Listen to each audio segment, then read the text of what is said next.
ఈరోజు నువ్వు ఒక్క ఉద్యోగం ఇలా, ఒక్క డిఎస్సి పూర్తి చేయాలా, ఒక్క టీచర్ పోస్ట్ భర్తీ చేయాలా, కానీ ఈరోజు భర్తీ చేసిన తర్వాత ఈరోజు అబాండాలు వేస్తారా? స్పోర్ట్స్ కోటాలో అవినీతి జరిగిందంటారా? ఎవరు అవినీతి చేశారు? మేము అడుగుతున్నాం సూటిగా, ఎవరు అవినీతి చేశారు? ఎవరికి ఇచ్చారు? ఎవరు తీసుకున్నారు? సర్టిఫికెట్లు ఎవరు ఇస్తారు? ఆ ఇంగిత జ్ఞానం కూడా లేకుండా ఏదంటే అది రాతలు రాస్తారా? మేము అడుగుతున్నాం. గ్రామ సచివాలయాల్లో స్పోర్ట్స్ కోటా కింద 2000 పోస్టులు భర్తీ చేశారు. ఆ 2000 పోస్టులు ఏ ప్రాతిపదికన భర్తీ చేశారని అడుగుతున్నాం. ఇదే సర్టిఫికెట్లతో, ఇదే అసోసియేషన్, ఇదే ఫెడరేషన్ కి లేఖ రాసి కదా మీరు భర్తీ చేసింది. ఎవరు? మీరు ఎలాంటి ప్రక్రియ ముందుకు సాగారు అందరికీ తెలుసు. అంతేగాని ఎవరికో ఏదో సంబంధం లేకుండా లింకులు పెడతారా? ఆరోపణలు చేస్తారా? ఎక్కడుంది మీ దగ్గర ఎవిడెన్స్? మేము అడుగుతున్నాం సూటిగా. ఆధారం ఏది?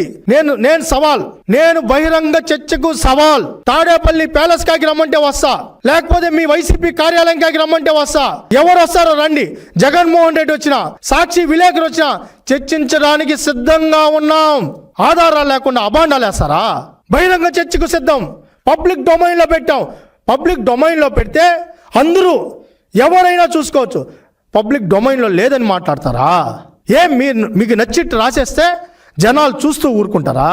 మేము అడుగుతున్నాం. పిచ్చి రాతలు రాస్తారా? నచ్చకపోతే అబాండాలు వేస్తారా? లోకేష్ గారు భవిష్యత్తు నాయకుడిగా ఉన్నారు. ఆయన మీద అబాండాలు, నా మీద అబాండాలు, ముఖ్యమంత్రి గారి మీద అబాండాలు, పవన్ కళ్యాణ్ గారి మీద అబాండాలు, ఎమ్మెల్యేల మీద అబాండాలు, మంత్రుల మీద అబాండాలు, డిపార్ట్మెంట్ల మీద అబాండాలు. ఏంటి మీరు పొడిసిందేంటి? మీరు ఒరగబెట్టింది ఏంటి అని మేము అడుగుతున్నాం.